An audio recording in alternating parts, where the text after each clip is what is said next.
Hey, and welcome back to Culturally Sound. I'm here with Robert Mazzucchelli. Did I get that right this time? Perfect. Beautiful. All right, awesome. Um, and we're having a conversation about Robert's life and progression from where he started to where he is to the future of what he sees. And I'll turn it over to you, Robert. Let's get to know you a little better. What's your story? Yeah. So I guess the short story is I'm a lifelong entrepreneur. I've been an entrepreneur probably since I was 10 years old and have never looked back after that. I started my career actually as a professional tennis player for a couple of years after university, Oh, but wow. quickly learned I wasn't going to make. That was a bad entrepreneurial choice for me. I wasn't going to make a living at that. But I did end up starting a sports marketing consultancy with one of my best friends that I met on the tennis court years before. And we were very fortunate. We had a leading company in the States for 6 years until we sold it. And it was a good exit for us. And I ended up at what was then called Saatchi and Saatchi Holdings, which was at the time the largest ad agency holding company in the world. Today, Mhm. it's not even a holding company anymore. But that was quite an adventure. I moved from Washington, D.C., where my first agency was. I moved to New York City. I always wanted to work in the Chrysler building. And where did I find myself? In the Chrysler building. And the people that owned the Saatchi and Saatchi at the time, it went, I won't bore you with the transition, but it went through another holding company transition. They asked me to create a global below the line company. So everything that was non-traditional advertising and create a agency network around the world. So we started with an office in New York and London.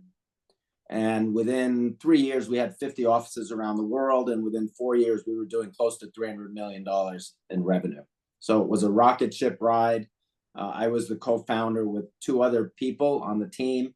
So again, an entrepreneur job instead of an entrepreneur job, but still building something from scratch. We had at one point, I think we had close to 1,000 employees. So it was a lot of growth and training and evangelizing. I was kind of the chief evangelist of the agency that we created, the network that we created. I left there. I stayed there for I was about 6, 7 years in that role, and then I was young and I thought, well, I'm going to retire. I had created everything that I wanted to create. I had made some money, and I was enjoying my life. I had a garden. I was playing golf. I was playing a little bit of tennis, not a lot. Um, I got a call from a headhunter, and there was a company being created in the entertainment space, which was a roll up of live entertainment. It was called SFX Entertainment, which has become Live Nation, which you may have heard of, run by a Well, Canadian, by the way. Michael Rapino is now the CEO, has been since they started. I actually hired Michael onto my oh, team. wow. Yeah, so I was there at even before they were Live Nation. Um, I stayed there only about just under 2 years. It was a big public company, and I learned that's not my space. I'm much better in the entrepreneurial short space. I like the first 5, 6 years of a company when you have an idea and you've got to sell that idea against all odds. Deal with a lot of skepticism and push it through to the next level. So I left there. I thought I'd take another retirement. I think I was not even 40. I was maybe just turning 40 or close to it by then. Sure. And I got the idea to start a fashion company from a friend of mine who was the president of Ted Baker at the time. Oh, He wow. said, "Wow, you'd be great at this. You always have nice clothes, you have good style. It's all Yeah. marketing." Anyway. So I started a fashion company started with a retail store, which was a whole other entrepreneurial adventure for me. I Mhm. opened up in a really nice suburb of New York City. Then I had a store in New York City as well. We ended up with two brands that we created 3 years into the venture. Um, by the time we were in it for 5 or 6 years, we had won runners up for menswear designer of the year, which was Wow. kind of who out of left field for me Right. completely. Yeah. But it was a great ride. It was a super luxury brand. In 2008, when the market crashed, so did my business. Literally lost all my customers. They all went away. Yeah. They don't want to spend any money, and especially around the New York metro area. It was the first time I suffered a substantial loss in my life, a financial loss. So I had to come to grips with that. That was a stinger, but a lesson nonetheless. That was many years ago, so it's long been forgotten. Okay. And at that point, I moved out of New York and moved down to Florida. I said, I've had enough of New York. New York was just a mess. And I said, I might as well go down where the weather's nice. Maybe I will try the semi-retirement thing. I got a bunch of consulting clients in the advertising and brand space because I had a big network. I was living a really nice life. I was working 2 or 3 days a week. I had great clients. I was playing tennis every day and things were good. But the entrepreneur in me roared up again. And it was a horrible affliction to have. Yeah. Somebody came to me. I met this tennis coach and we were training together, having a great time training. And he said to me, you know, I have a method that I've created. I'd really like to write a book about tennis. And I don't know anything about writing. You're a communicator. Would you, and you know tennis, would you write the book for me? And I was like, it was 2010, 11. I said, nobody reads books about learning anything. It's all online. It's all video. Okay. But if you want to make some videos about how to play tennis, I'm interested. I've produced tons of commercials. I know what to do. Never thought I'd hear from him again. We continued our tennis practices. A month later, he called me. I found an investor. Okay, it was a bittersweet moment for me because I wasn't sure if I was happy or not. But he said, "Can you meet with the investor?" I met with him, and he said, "I'd like you to basically run this thing. I'd like you to develop the content. I'd like you to figure out the business model and go through the whole thing." So now it was serious. He was putting real money in. I think he pledged to put up to $1 million into the project. So I said, okay. And I started a deep dive into the sports learning space and really the entire learning space online. And starting with YouTube and then diving into all the individual apps that were for individual sports or individual learning things. And what I found very quickly were a couple of things. There are a lot of people learning to play sports online. Mm-hmm. When I say a lot, billions of views of content, maybe millions of providers, but very confusing from a consumer standpoint, because if you didn't know anything about your sport, you would have no idea to know whether that coach you were watching knew anything about the sport at all, or was going to get you injured or send you down the wrong path. Yep. So that was a good thing, because creating order out of chaos is always a good way to start a business. Mm-hmm. The second thing I learned was there are a lot of people in the world that play sports. 2.5 billion people play sports on an active basis. So it was a huge marketplace globally. And the third thing, that there was no leading brand of sports education that existed at that time. Mm-hmm. So I looked at those three things and I said, okay, this little tennis project that I was going to do is now going to mushroom into something much bigger. And I think what we can do is become the leading brand of sports education in the world from a content standpoint. And so we launched a company called SportsEdTV in 2018 and put together a team, raised a bunch of money, and started building libraries of content that were really featuring only credible people, world-class coaches that had track records that you would respect. You felt confident about the product. And once again, here I was building another company. Yep. Now it's been 6 years. I think we're the leading brand now. I think we've become that over a 6-year period. We've seen some competition come and go. We've seen a competitor get acquired by another bigger company. And we are still grinding it out every day, trying to figure out where the future is for us. And I'd like to say that that's clear, but every day is a new day still. Yeah, when next, right? I mean, what a story, Robert. What a story. To get like the diversification of your background is astonishing. Most people choose to stay in their lane and not learn or adapt or stretch and grow the way that you have. So, I mean, commend you for that. Man after my own heart, for sure, from that perspective. What allowed you, what gave you the confidence and the open-mindedness to take on those different challenges, and to go into all of those different lanes and those different verticals and take on those challenges? What do you think? What would you attribute Uh, that? well, yeah, I sometimes I look at it as courage and sometimes naivete. I don't know which is more accurate, but Depends on the day, right? I was fortunate to have two parents who were very frustrated that they didn't get to pursue their careers that they wanted.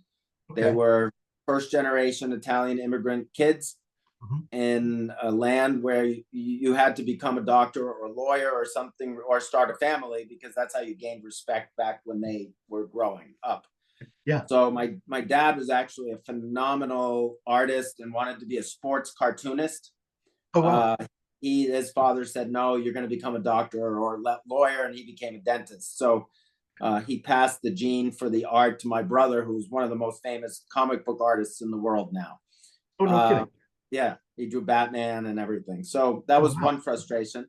My Okay. mom, when my mom was 16, she had a scholarship to the Rhode Island School of Design for fashion design, which at the time was one of the best schools in the world. Mhm. Her father said, no, you got to go start a family and have babies.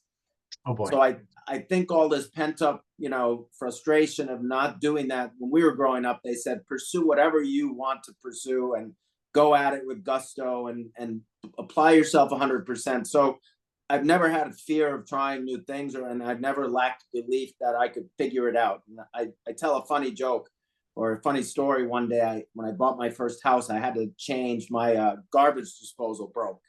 Hmm.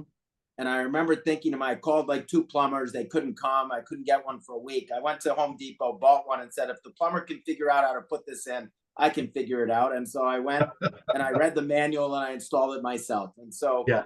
it's just kind of that attitude that I've had about everything has given me the wherewithal to try new things.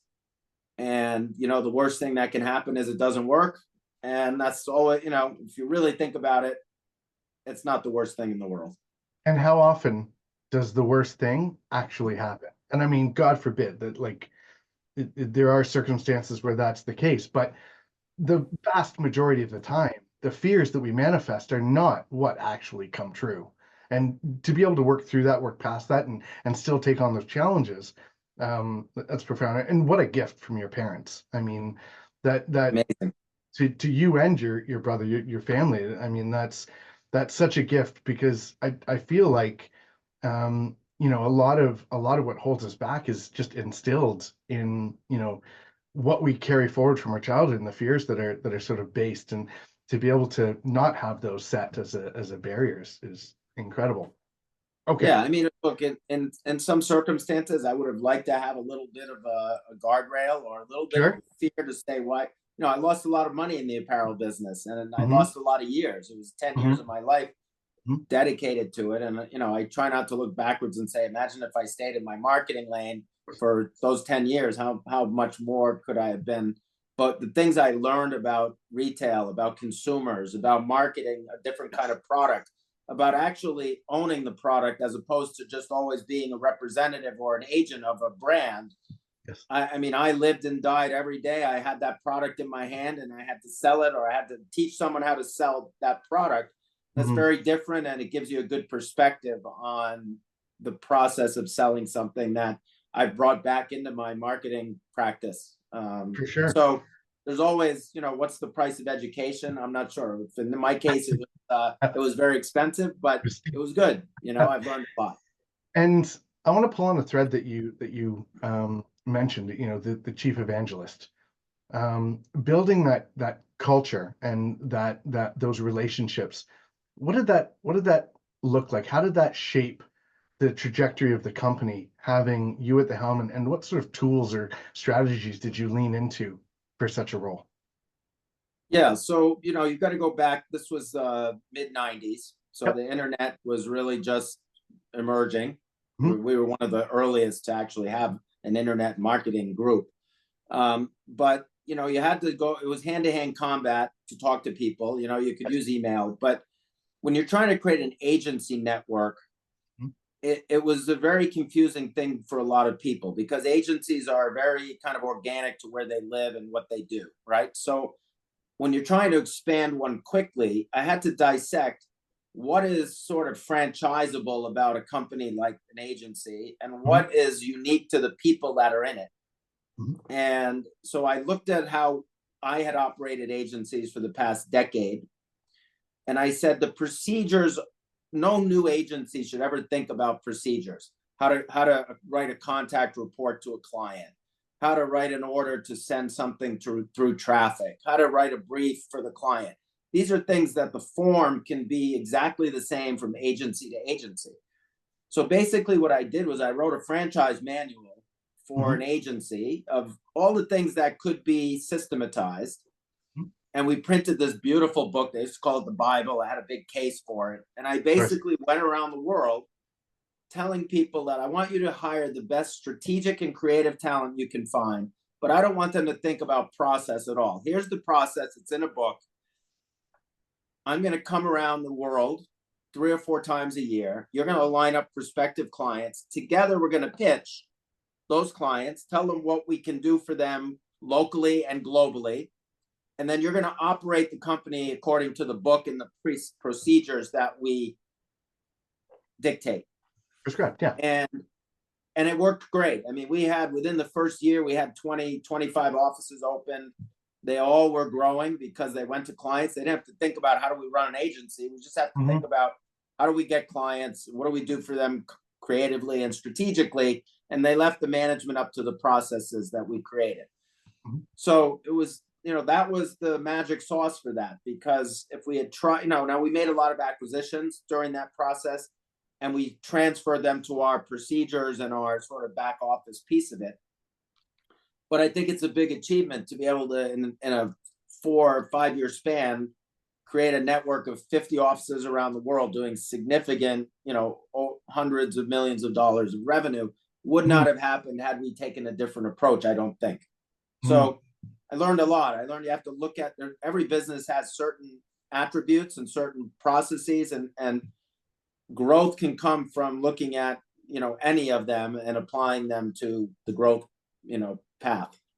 Yeah, no, I totally agree. I mean, one of the mantras that I live by is you're not gonna fail to the height of your loftiest goal. You're gonna succeed to your weakest system. And I mean, if you're gonna build a system such as that, where it's virtually bulletproof and proven, sky's the limit, right? That's what it is.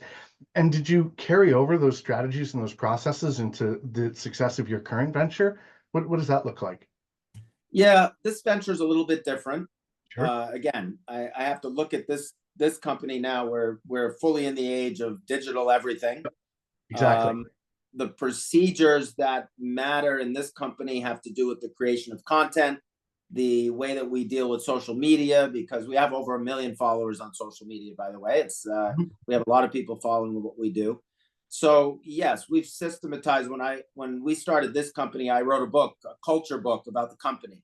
And what I wanted to systematize was a way of thinking. I wanted to systemize how we look at creating content. What fits our content mold and what doesn't? What makes a good sports ed TV post on social and what doesn't? And I was very clear about creating guardrails for that with the people that work here. And it kept us on brand. We really rarely deviate from anything that people could look at and say, that's not sports ed TV. So that the whole idea of I guess, creating a document, I'll call it a living document, but a document that everyone can look at to know exactly what the company stands for, how it operates, how it exists, why it exists. To me, that's vitally important for any organization if it's going to grow, because you need to have a bedrock of principles, right? I even wrote a principles list, what we stand for. There's pages of them. Yes. And there's never any question when we bring someone into the company, we read the book, they get a copy, they have to sign off that they've read it, they read it, and there's no excuses. If you're outside the guidelines, you better have a really good reason why you strayed from our vision. And again, we've had as many as 20 employees. We have a lot of part-time people. We have a lot of coaches all over the world that work with us. And so we've been able to really grow the brand, true to the brand, from day one. And it's easy for us to expand and contract when necessary because we know who we are. I mean, I love that. One one of the foundational books of that I've read is Ray Dalio's Principles. So I love I have what it sitting on my desk right here. Yeah, it's it was. outstanding. It's Yeah. outstanding. And a lot of his concepts and guiding ideas are sound like they're tied into what you've shared. And I mean, again, Uh, commend you for I that. took it from him, so I'm not taking Great. credit for it. I read Yeah, the yeah. book. There's a lot to apply. As a matter of fact, we even have a system where, we have creative people, we have tech people, we have marketing people, we have sports people, right? Everyone comes at it with a particular area of expertise. Yes. And when big decisions have to be made, we've actually created a system based on points of Yep. who has more credibility about those particular topics. And Love it. that's who ultimately makes the decision on those things. So if it's a tech related issue, and even though marketing wants to do something one way and content wants to do something another way, I look at the CTO and I say, it's your call. What's the best way to go forward? And And same thing. Yeah. And so we have a very systematic way about even making decisions that is a meritocracy, right. and It's yeah, tremendous. Yeah, no, yeah. that's I'd love to hear more about it. And and hear, what that looks like and how that was built. Another time, obviously.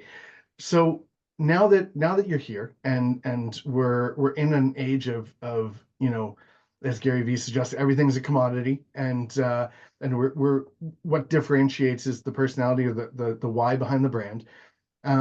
As the AI sort of gets developed and introduced, and we've got the ability to create lifelike instruction through AI. Is that something that you're considering, you're pivoting into, away from? What does that look like to you? What does the future of video coaching look like? Yeah, look, all technologies are overhyped at the beginning, and Don't disagree. AI is no different, right? And we've Sure. been through. I joke with our partners and investors that we've survived many hypes since we Hmm. started the company in 6 years. Everyone told us, "Oh, you need to have an NFT." Well, NFTs were a bust, and then you Yep. needed to, we went one after the other. Everything you Hmm. need to be in crypto somehow. You need to do a coin offering. Well, that's Right. not one after another. They all just fell apart. Yes. And the bottom line is, you have to choose technologies that deliver for your customers the best possible experience. Mhm. And to the degree that AI can help us do that down the road, it can't right now. We use a little bit of AI in content production, Sure. sometimes in writing content. We publish a lot of blogs, and it's a great way to get a head start, although it's still ridden with mistakes and inaccuracies. And so Mhm. we have to actually edit the AI quite a bit when we use it to make sure that it's correct. And I'm sure they're scraping our site to get a lot of data to produce a lot of content, which we'll address at some point. I have a little issue with that, but it's as it becomes mature and as it becomes real, Mhm. we will see what's useful and what's not useful. But today, it's very early days, and anybody that's thinking that AI is going to revolutionize the world in the next 3, 4, 5 years is probably reading too much of the media hype about the Sure. technology. Sure. Yeah. No. And I mean, and I think that's a strong strategy, right? Is dip the toe and slowly ease into the water as opposed to, diving in and building the boat on the way down. A lot of people, especially, I live in Miami, which was Sure. the hype capital of the world when it comes to technology, right? We were the NFT capital, the crypto capital, et cetera. Yep. And you see so many businesses that get created just based on the technology rather than some value they're going to bring to Right. consumers. Right. We said we just want to bring the consumer the best possible learning experience, whether that means having the right coaches, delivering it on the right platforms, producing content that's easy to understand and is high quality. We even have a community where you can join and talk to the other members of the community. We have a marketplace where if you're looking for coaches, you can find them. So we have the most comprehensive ecosystem for learning. Hmm. And whenever a technology is going to make that better Hmm. and serve one of our important constituents, whether it's a parent, a coach, or an athlete, then we consider it. I mean, I had a conversation over the weekend with a company that has created a very good remote coaching app. Now, remote coaching is, has been around for a long time. There's been a lot of people that have tried to create technologies to do it. It's not a massive scale opportunity, but for a tennis coach, for example, who has multiple students around the world or around the country, or, it's a useful tool, and they can monetize their ability to talk to people remotely.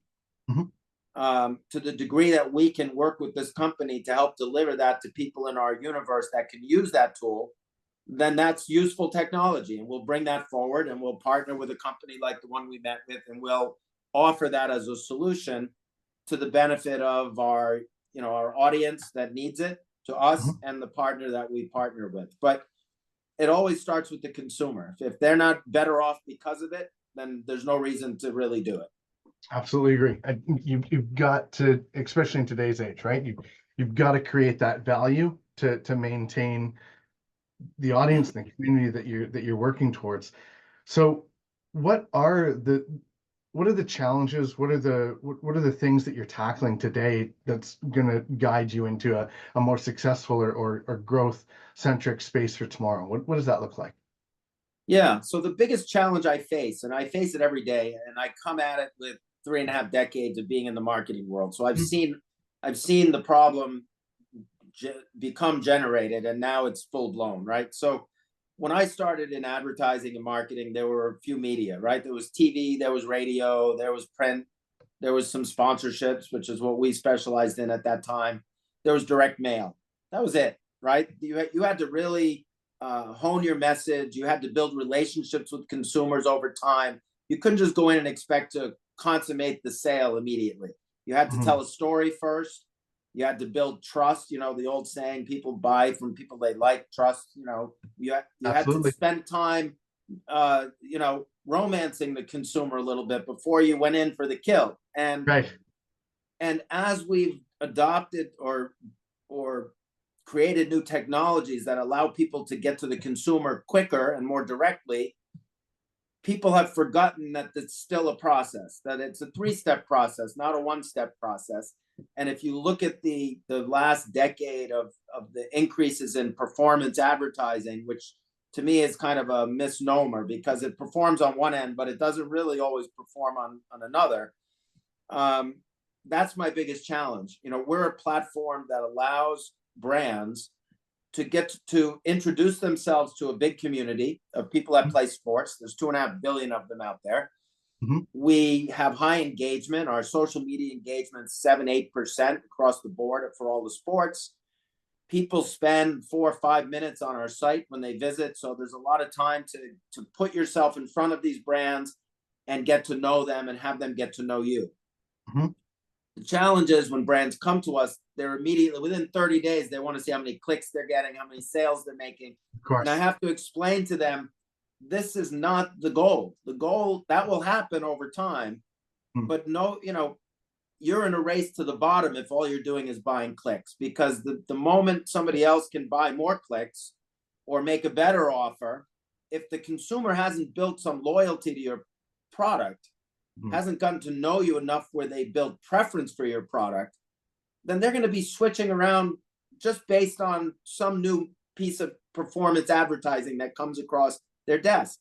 Now, most of the marketers I'm talking to, senior level, CMO types, are saying, look, it swung too far. We have to go back to building brands again, because brands are the assets that ultimately are the golden goose that lay the golden eggs, right? But people have been eating the goose, Yep.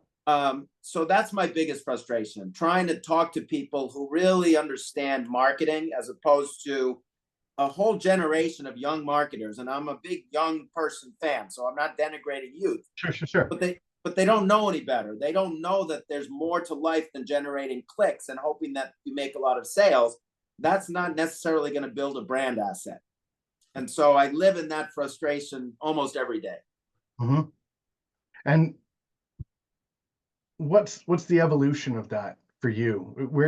How do you see overcoming that challenge where what you're providing has that value and has that weight that allows the end user the opportunity to have trust and believe in your authority as the one that provides the value. Yeah, I think you mentioned the right word, authority. You know, we, as I said earlier in the conversation, we're now the leading brand of sports education. We had to earn that. It's been 5 years of every day putting quality content in front of consumers. If you Google volleyball positions right now, we're going to be number one, and you're going to learn about a topic that, you know, 900 million people play volleyball around the world, by the way. It's the number one played sport. So we've earned the position of authority that people come to us to learn about the rotations and the positions in volleyball. We have that we have hundreds of keywords that rank high for those types of things. And it's taken time. And that's what I try to tell my clients as well. You can't come in and be the tennis racket of choice to my audience in a month or 3 months. It's going to take you years of patience. You have to become part of the community. And I always use this analogy. Let's say you move to a new neighborhood and you have 2 kids. You don't knock on the door of your neighbor and say to them, "Oh, I noticed you have a pretty daughter. I'd like my son to marry your daughter," right? It doesn't work that way. You get in the community, you meet each other, you go to some events together. Over time, you build trust, you build relationships. At some point, your daughter and that guy, you know, they might get married, your son and their daughter, but you can't force it. It has to happen organically. That's right. What we've done is we've created an environment where brands can expose themselves and really present themselves in a positive way in our content, around our content, in our social, in discussions and groups that we create on SportsEdTV. There's a lot of touch points and a lot of nurturing of that brand relationship that can happen. We also have a place where someone can click to go buy your product. So it's all there in the ecosystem. I think that the solution we've been able to, you know, adopt with many brands is let us go through the cycle in the right order, right? Don't come to us. I tell people now, we're not a sales channel, we're a marketing channel. If you're looking to buy clicks, go to Facebook. Okay, we can't help you. Yep. But if you're looking to insinuate yourself into a community, and you mentioned community earlier, where the community needs what you have, they need to learn about these products. 30% of our members say they look to us for product recommendations. So we even have a propensity in our audience to want to see these products. We've found a way to create a path toward a sale that has the elements needed to build the relationship and the preference first. So now I need to get really get in front of more brands to talk about this. The ones that I'm seeing, our hit rate is over 50%. When people see what we're doing, they buy. They love to be our partner. We make amazing content for them that they can use to win the arms race and content, which every brand has now. Yes. And it's just this question of time. It might take us 5 more years to really break through to get to enough brands that 2 or 3 big ones say, this is how we did it, you know? So I think time is part of the equation. For sure. And I like that, you know, that approach from the genuine authenticity of working with brands that appreciate and understand. And I think, you know, a lot of professionals have been in the position where they've been hired to inform or educate or participate in a solution, and the person that's hired them says, no, I think we're going to do this, or you know, this is the solution that we're going to go with. Why'd you hire me? Like, if you're hiring me as the expert, because I know the space and I know the strategy and I know where you should go and how you should approach it, I'm not audacious in suggesting that, you know, I'm right and you're wrong. I'm merely identifying that I have the track history and the education, the knowledge, and the experience to support this solution. And if you're not going to take that advice, and I think you're in the same position with the brands, right? Where you're not going to just buy a sale from us, but you are going to buy the trust of the community that you want to engage with on our platform. And that's a unique, I think, approach or angle of attack that is uniquely yours. Part of the frustration is, you know, when I grew up in the agency business, I was insatiably curious. If someone had a way that I could reach consumers that I was trying to reach, I met with them. I wanted to see what they had because I was deathly afraid that my client would find out about it first and say, why don't you know about Sports Ed TV, right? Yes, yes. So my assumption is that anybody that's selling anything and using sports as a channel, whether they're sponsoring big events or doing local events or using sports to create affinity with an audience, would be incredibly interested in what Sports Ed TV is all about, just for no other reason than that they know about it and they can put it on their list of options down the road. And were I on the other side of the table running a brand, I certainly would want to meet with us to know what we did. The lack of curiosity amongst sort of emerging marketing talent is Society. the least I've ever seen. Yes. They are completely happy doing the same thing over and over again, looking toward technologies that we talked about that are overhyped and missing the very basics of brand building. Creativity. And creativity, strategy, positioning. The technology is just a message delivery vehicle, but they don't even want to understand what's layered underneath that ability to push out messages. And it frightens me a little bit about the future of building brands, because we're getting more and more people who really don't understand the fundamentals of doing it. They think that if you drive enough sales, you're going to have a brand.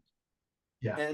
And that's not the case at all, because when somebody comes with another product, to Gary V's point that you made, everything's a commodity. If you don't build affinity, if you don't build a preference for your brand that's based on something more than you had more clicks or traffic than somebody else did, you're not going to have an asset. You're not going to have a brand in 10 years. That's right. And I think it ties back to something that I work with our marketing departments with, when I'm brought in to consult on certain things. They say, oh, well, we have all these followers. Okay, but what's your conversion rate? Because it doesn't matter if you have 1 million followers, but your conversion rate is a fraction of a point. What you need are people that buy your product and who actually are interested in what you're talking about, what you're showing. If it's just entertainment value and you're not an entertainment brand, that's great. If you're, a movie house and you want to entertain people, absolutely, you're an influencer, absolutely. But if you've got a product that you're trying to sell and you've got a huge following, I mean, good for you, but that's a vanity metric. You need to be able to speak to your community at a conversion point of what they're interested in and be able to move them down the funnel, as you described.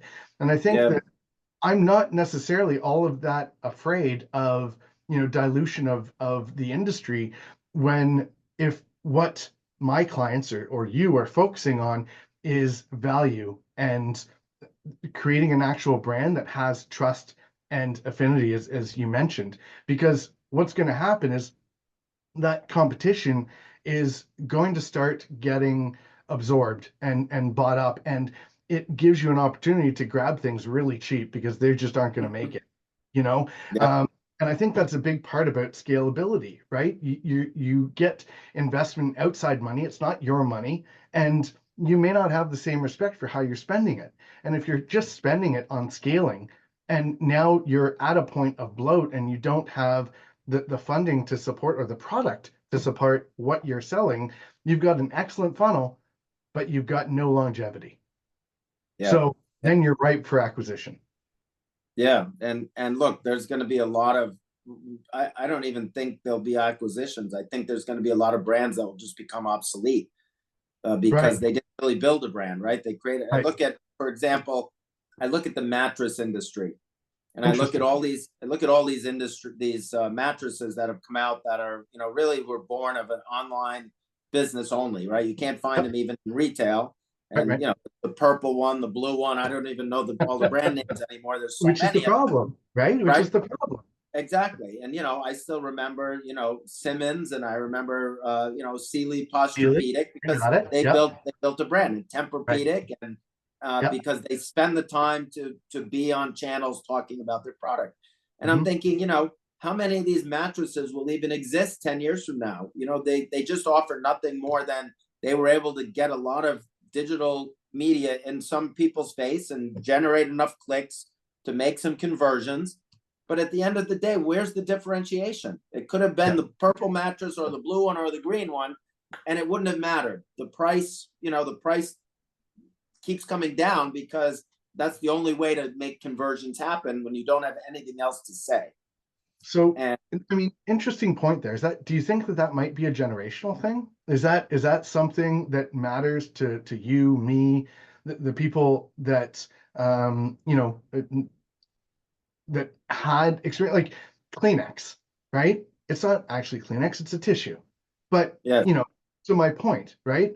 yeah, You know, where are the brands that are getting built like that? And if brands are being built like that today, you know, is that going to give the staying power to continue? And is that the ability to cast vision from leadership to exceed their own expiration date and have that transition maintained and consistent? Or is it just because leaders are in such a position where they don't see that transfer of power and being able to transition past them at leadership, and once that visionary who creates the brand doesn't want to do it anymore or isn't a part of it, or ages out, that whoever ascends to leadership after that isn't able to continue that vision and that continuance. So do you have a take on that?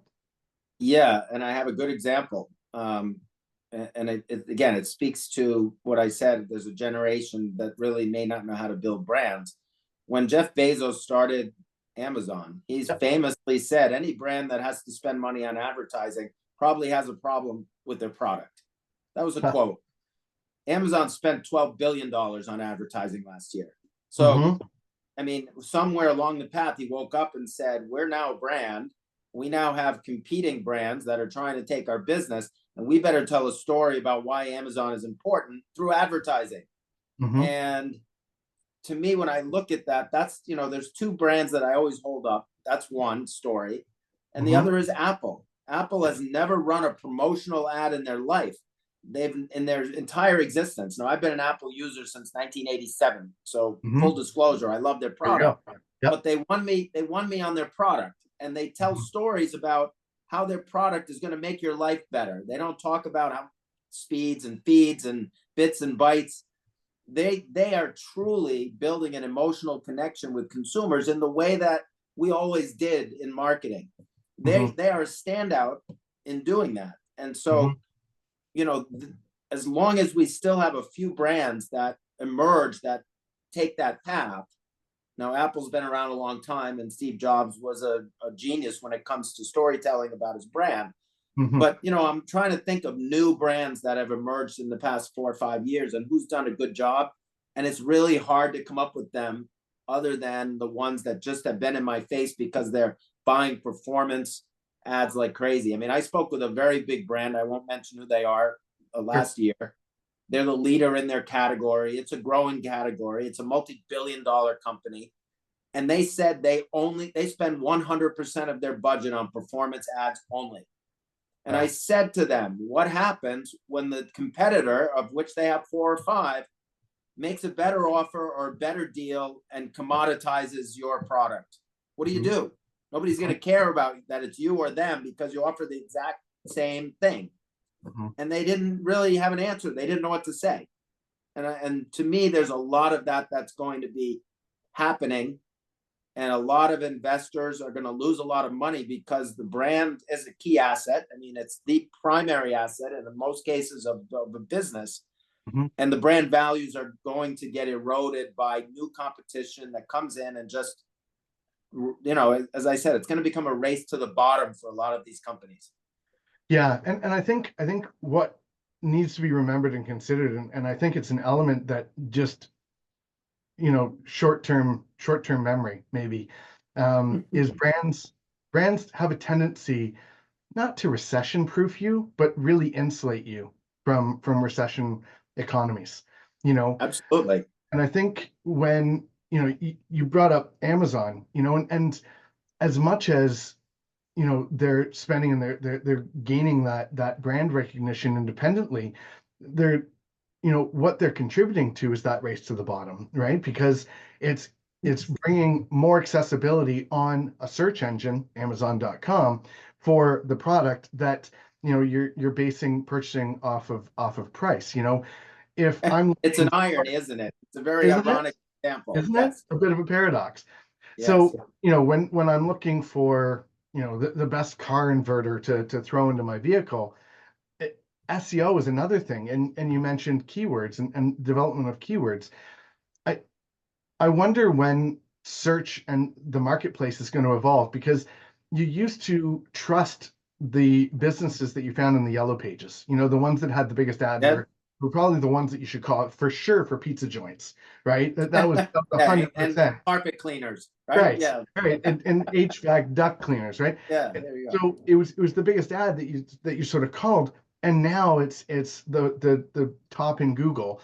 But as AI is deteriorating search methodology, because when you know, you go to Google when you're looking for an item, maybe you're going to ChatGPT when you're looking for advice on a solution or a problem. And maybe that's an advanced perspective, but it's sort of interesting. And I think the next couple of years are going to be interesting in how that evolution turns out. And Yeah. and Well, I think, look, and again, they're all tools, right? exactly. It comes down to you have to have a good strategy and you have to be consistent over time. Hmm. Hmm. And every time I'm in Atlanta, I make a point to go to the Coca-Cola Museum. Not Interesting. because I love Coca-Cola, I don't even actually drink it, but because I like to look at the history of how they've built and sustained their brand. And I would make it mandatory for any MBA in marketing to make a pilgrimage to Atlanta and Mhm. visit that museum to look at how they've been so consistent and relentless about building that brand over time. And I've been really fortunate. I've worked with some French brands, Perrier, Moet de Chandon, Dom Perignon. Okay. These people, these are some of the best brand stewards in the world. When you look Yes. at, when I started working with Perrier and the brand manager came to meet with us from France, the guardrails were this close together. Do not mess with our brand. You know what I Yeah. mean? And we've been doing No, it this for way for sure. 100 years. Yeah. And that's the kind of sort of rigor you need to build something of that value. And Coca-Cola Museum is a big embodiment of that. When Mhm. you look at it, I mean, you see a lot of red. Color is a very powerful branding device. They don't Of course. deviate from red. You see the word refreshment. You see a lot of bubbles. You see things that the brand is based on. Anchor You see points. how they've Yeah. used activities like sports and entertainment, and you see it all in one place, and you think everything they did was ultimately true to who they are as a brand. Now they Mhm. made some blunders with New Coke and deviated, but they've done a pretty good job over the course of 120 years, however long they've been around. Yeah. And I think that's the tale you need to tell these young marketers. Go look at them and tell me if you could imagine at any point they would have traded what they did for a performance ad. Buy a six-pack today for this amount of money. Without really thinking about brand first. Right. And I think if they do it with purpose and intention, right? If Yes. you notice, I think they have a really sharp eye on their community and their who's acquiring their product, and they diversify their product line based on where that attention moves. So, Gatorade came in and they introduced Powerade got introduced, Yeah. and they acquired, Gatorade, because that's where the focus was. Sports became popular and influencers became popular, so they Yeah. moved to that Well, space. they actually bought Powerade, right? They bought Sorry, Coke sorry, owns sorry. I had Powerade. it. I Yeah. had it inversed. You're right. You're right. You're Yeah. right. So, And yeah, they're very innovative with product development. But I'm just speaking about the Coca-Cola brand itself, which right. you'd think would be a brand in decline with the health, with all the amounts of Yes. sugar in the product and the health. But you Yes. know what? I always tell people this, and I told clients this for years. People don't pay enough time looking at usage occasion. Hmm. And I joked, I said I don't drink Coke, but you know what? On a holiday, I might have a Coke, Yeah. maybe 3 times a year. Right. If I'm going to drink a soda, that's the one I'm most likely to drink because Hmm. of the brand. Hmm. And I think that when you look at building a brand, you have to think in terms of sets of brands. Where do you fit in the consideration set? And can you get enough share of that set to grow your business? And Coke, even though consumer, carbonated soft drink sales are down, they've been able to maintain a strong share of the sales that still exist. And they've been a good, solid brand. Now, I own stock in that company because of the Coca-Cola brand. It's a solid brand name and will be. I mean, it did well for Warren Buffett too. So it can't be so bad. Can't deny the man of Omaha.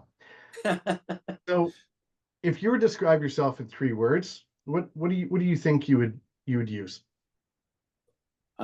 Curious. Excellent. Optimistic. And energetic. I like it. And how you've pointed to curiosity a couple of times. What nurtured or what anchored that in your personality, like that lifelong interest in learning and just asking questions? Yeah, I don't know. I think fear of not knowing, probably. I mean, I still read a book. I've got stacks of books around me here. I read a book every week. I read every newspaper online that I can get my hands on. I'm studying. When I walk in a store, I'm more of a worker than I am shopping, because I want to look at how brands are doing things. I'm just obsessed with learning things so that I know them, so that if someone asks, I don't feel like I don't know them. And maybe it's been a fear-based curiosity, and that's probably what's driven it. Yeah, no, I appreciate it. What do you have a guiding quote or something that a mantra or something that, are you a quote guy?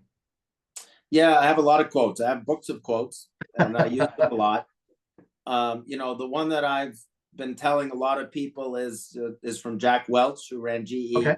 Yep. If you don't define who you are, the market will define it for you. Yep. And to me, that's a really apt statement right now, because a lot of brands aren't doing it. A lot of people aren't doing it for themselves. And so I think that's the sort of the thought of the day, is you have to really understand who you are, and you have to communicate that, or people are going to just make their own assumptions, and that's what you're going to end up having to live with. Yep. I fully agree. So mindfulness is something that's been attributed to the top leaders of the world, meditation and whatnot. Do you have a morning routine that you follow? What does that look like? I do. Yeah. I was a professional athlete, as I told you. So I've always been a routine oriented person. So I wake up, no alarm, 5 a.m. in the morning.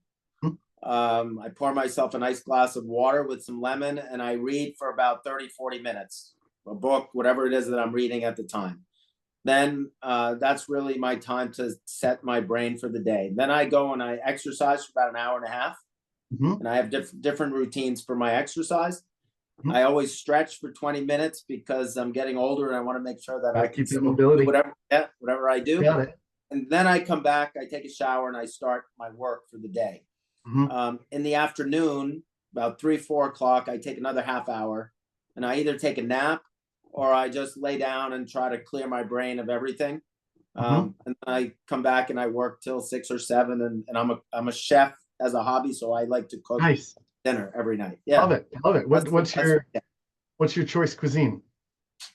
I'm Italian, so a lot to cook in the Italian cuisine, but I love all cuisines. I've cooked Spanish and Indian and Chinese. My dad was a gourmet Chinese chef. That was his hobby. So I just love the process of cooking. More even, I met a guy one time on the train in New York. He was the head of sales for Giorgio Armani. Okay. And we were both headed into the city, and I noticed he was reading an Italian cookbook. So we started talking about food. And I said, why do we love it so much? Why do we love to cook so much? And he gave me an article.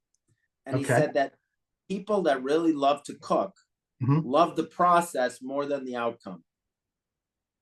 And I still have the article, and it's all about the chopping, the preparing, the getting it all ready.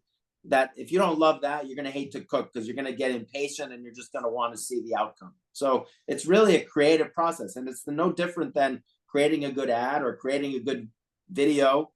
You know, if you don't love the process and the steps, you're going to create garbage, you know? Yeah, creating a good company, you have to love the journey. Yes. Yeah, Yes. no, absolutely. So, have you seen The Bear? No. Okay, check it out. Okay. I think you'll really appreciate it. It's about a chef in Chicago. But I think, what I get compersion about is the joy of someone enjoying something that I enjoy, right? And I've created something, and they have the opportunity, and it creates something in them that either tie into a previous experience, memory, a dish from their childhood that they really appreciated, and just having that, being able to share that with them. And I think that is what I appreciate about community, and breaking bread together, and all of the rest. So I really appreciate that. what what would you say is, and feel free to opt out of this question, and or make it business or personal, but what do you think you're most afraid of? You've pointed to not knowing it a couple of times. Would you double down on that, or what would you say is what you? No, I would say, look, someone asked me the other day, what do you want to do that you haven't done? And I Oh, was good one. afraid that I had done a lot of things. I had a list when I was in my 20s. I made a list of 127 things I wanted to do before I died. It's very specific. And it was 127. I still have the list is right here next to me. Okay. And at last count, I had done 122 of the 127. My biggest fear is, do I have enough things to make a new list? Because Wow. I still have a lot of life ahead of me, I hope. And For sure. I, you know, I talk to my wife all the time. She's a bit younger than I am, and so she's going through a lot of things that I've experienced, or has aspirations to do a lot of things that I've already done. And so I'm always trying to think, well, how can I create some new excitement by having some new goals and some new. I've been in most countries. I've done a lot of things that were on the list. Yeah. So I guess my fear is, wow, am I going to run out of things to look forward to that I want to achieve? Okay. Because a lot of the things I've tried, I've achieved, and some I've succeeded, some I've failed, but I certainly went after them. And Participated. and I feel like it's been an incredible journey so far. I want to keep it going. Without doubt. Yeah. No, Yeah. I can agree that. Are you a superhero guy? Are you a mentor? Like, do you have any? Who would be your favorite superhero if you were to choose one? Your brother probably has some insight on I this. got to say Batman, because he was my brother drew Batman for years for DC Comics. That's amazing. I think the Batman would be the one. And more Batman or more Bruce Wayne? What do you think? Well, I like the juxtaposition of the two, and I Yeah. don't really like the movie Batman. I like the comic book Batman. I like the storytelling. My brother's done a lot of books. I've read the stories of the Batman. Yeah. Yeah. Um, I'm not a movie. I think that when they get to the movie, they sensationalize it and you actually lose the storyline of who this Yeah. person was and why they do what they do. And so I would say that's one of them. Although I like I kind of like Superman too. Superman's it. pretty cool. Yeah. All right. All right. And what's on the horizon for you? What have you got coming? Any products, anything that you're excited about? What gets you going in the morning? Yeah, we recently made a partnership with a group. So um, my tennis background has really come in handy in the development of this company. Obviously, Nice. Yes. we made a relationship with a group called the Racket Sports Professionals Association, Okay. and they are sort of the largest and oldest certifying body for people that are tennis pros. So if you go and take a pro at your tennis lesson or pickleball lesson or paddle lesson at your local club, chances are you are taking it from one of the certified pros from this organization, the Okay. RSPA. And I've created a relationship with their new CEO. They have a brand new CEO, started 6-7 months ago. Okay. And we're really trying to help them make the brand more relevant to consumers. The pros themselves know why they want to be certified. It's a sort of a professional credential. Right. But our challenge is to help them bring, through content, bring this brand to consumers. So when you show up and you know that pro is a RSPA pro, you know that that's going to likely be a better lesson experience than if you go to a non-certified pro from this Hmm. organization. Mhm. And I'm very excited about it because they're giving us a lot of latitude to help change the protocols of how pros use content, videos that are sent before lessons, reviews that get sent after lessons to create a process. I think I'm back to my old 141 worldwide days, There it creating is. a process that can help their brand become different from all the other brands. And Mhm. they have 14,000 members, pro members, and if we can get 3 or 4,000 of them to adopt this new procedure, I think we can make a real difference. And to me, that's always an exciting challenge to help an organization make a significant leap forward. I really like the people in the organization. I love the pros. Obviously, I live their life, and I love the new CEO is fantastic. He's got a lot of energy and he's forward thinking, and he really understands that this could change the brand that they've Yeah, created. And he that's just what you went need. through a rebranding. It Mhm. used to be called the USPTA, the United States Professional Tennis Association, which was a mouthful. They changed it to Racket Sports Professional Association to encompass all the racket and paddle sports that their pros are actually teaching. Yeah, So it's amazing the growth of pickleball alone, right? It's phenomenal, amazing. phenomenal. Yeah, yeah, no, great. I mean, anything to get people out and moving and active, whatever Fantastic. it takes. Yeah, no, for sure. Listen, I can obviously see your passion for what you do and all that you take under and take on, and it's an inspiration. So thank you so much for spending some time with me and sharing your story.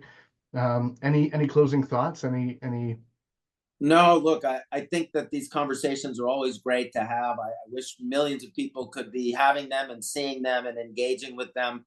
I really want to believe that the brand builders will continue to learn how to build brands. It's a pain point for me because I grew up with the David Ogilvies of the world and the real Yes. great storytellers of branding. I have 3 books here that have the compilations of the best ads of the past several decades, some incredible brilliant stuff. And I just want to challenge the generations that are coming below us, Mhm. and they're coming fast. Be a little bit curious about the history of how to build a brand, what people have done in the past. Don't be quick to discount what has happened just because it's not technology.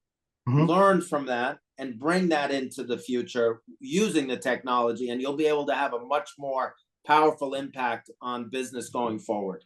Mhm. Yeah, I Yeah. mean the cyclical nature of fashion, right? What's old is new again. So Yes. yeah, no, love it. Great note to close on. Thank you so much for your time, Robert. Really appreciate it. Enjoyed it. Thanks for your time as well.